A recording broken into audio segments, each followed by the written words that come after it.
आपका एनालिसिस सही होता है, डायरेक्शन भी सही होती है, पर फिर भी ट्रेड लॉस में जाता है, तो प्रॉब्लम आपके आइडिया में नहीं है, आपकी एंट्री टाइमिंग में हो सकती है।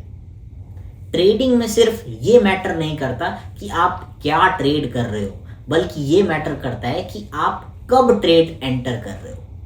अब इस वीडियो में हम समझेंगे एंट्री स्ट्रैटेजी के का बेसिक फाउंडेशन और कैसे आप रैंडम एंट्रीज अवॉइड करके हाई प्रोबेबिलिटी सेटअप्स पर ट्रेड ले सकते हो। एंड तक आपको एक सिंपल फ्रेमवर्क मिल जाएगा जो आप तुरंत अप्लाई कर सकते हो मार्केट में। सिंपल वर्ड्स में बात करें, एंट्री स्ट्रैटेजी का मतलब होता है वो एग्जैक्ट कंडीशन जहां आप ट्रेड एंटर करते हो। अब यहां पर मोस्ट ऑफ द ट्रेडर्स गलती क्या करते हैं, प्राइस मूव कर रहा होता है और वो बिना वेट किए एंट्री ले लेते हैं या फिर फोमो में आकर लेट एंट्री कर देते हैं। अब ऐसे सिचुएशंस में क्या होता है, इसी वजह से मार्केट में आपको स्टॉप लॉस हिट होता है और ये रिवॉर्ड पोटेंशियल कम हो जाता है।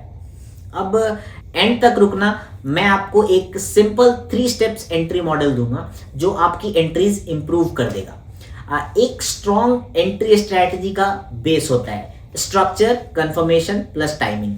स्टेप 1, सबसे पहले स्टेप स्ट्रक्चर का आता है। आपको ये आइडेंटिफाई करना है कि मार्केट किस जोन में रिएक्ट कर रहा है, जैसे सपोर्ट, रेसिस्टेंस, ट्रेंड लाइन। ये वो एरियाज होते हैं जहां से प्राइस रिवर्स या कंटिन्यू कर सकता है।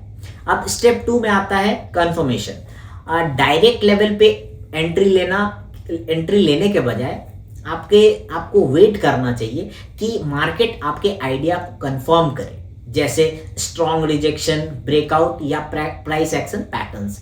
अब स्टेप 3 आता है टाइमिंग। कंफर्मेशन मिलने के बाद भी एंट्री का सही मोमेंट चूज करना इंपॉर्टेंट होता है। अब यहाँ पेशेंस सबसे बड़ा फैक्टर होता है। और मान लीजिए प्राइस सपोर्ट जोन पर आता है, गलती क्या होती है मोस्ट ऑफ द टाइम, आप तुरंत बाय कर लेते हो। बेटर अप्रोच ये होता है मार्केट में कि प्राइस का ऑब्जर्वेशन बहुत जरूरी होता है कि क्या वहां रिजेक्शन आ रहा है, क्या बायर्स कंट्रोल ले रहे हैं। ऐसे सिचुएशंस में अगर कंफर्मेशन मिलता है तब एंट्री लो ओनली। मतलब सिंपल है, आपको प्रिडिक्शन नहीं कंफर्मेशन पर ट्रेड करना है। प्रोफेशनल ट्रेडर्स मार्केट को चेज नहीं करते, वो वेट करते हैं कि मार्केट उन्हें कब सही अपॉर्चुनिटीज लाके दे। एक और कॉमन मिस्टेक्स, ओवर ट्रेडिंग। हर स्मॉल मूवमेंट का ट्रेड करने की कोशिश, ये आपकी एंट्रीज को वीक बना देती है। दैट्स व्हाई तो एक सिंपल एंट्री फ्रेमवर्क फॉलो करो, स्ट्रॉन्ग लेवल आइडेंटिफाई करो, कंफर्मेशन का वेट करो, फिर एंट्री एग्जीक्यूट करो और उसके अकॉर्डिंग स्टॉप लॉस डिफाइन करना बहुत जरूरी है। एंट्री का सबसे बड़ा एनिमी होता है फोमो। जब आपको लगता है ये मूव मिस हो रहा है, मेरे से मिस हो सकता है, तब आप इम्पल्सिव एंट्री ले लेते हो मार्केट में। एक स्ट्रॉन्ग माइंडसेट ये हो सकता है कि हर मूव मेरा नहीं है, मैं सिर्फ हाई प्रोबेबिलिटी सेटअप्स पर ही ट्रेड करूंगा।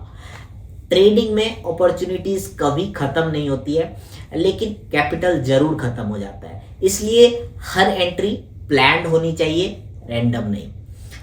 याद रखिए, सही डायरेक्शन चूज करना इंपॉर्टेंट होता है, लेकिन सही एंट्री लेना उससे भी ज्यादा इंपॉर्टेंट होता है, क्योंकि एंट्री ही डिसाइड करती है आपका रिस्क और आपका रिवॉर्ड क्या हो सकता है। So guys, that's it in this video, and I hope you like this video. So hit the like button if you really like our video.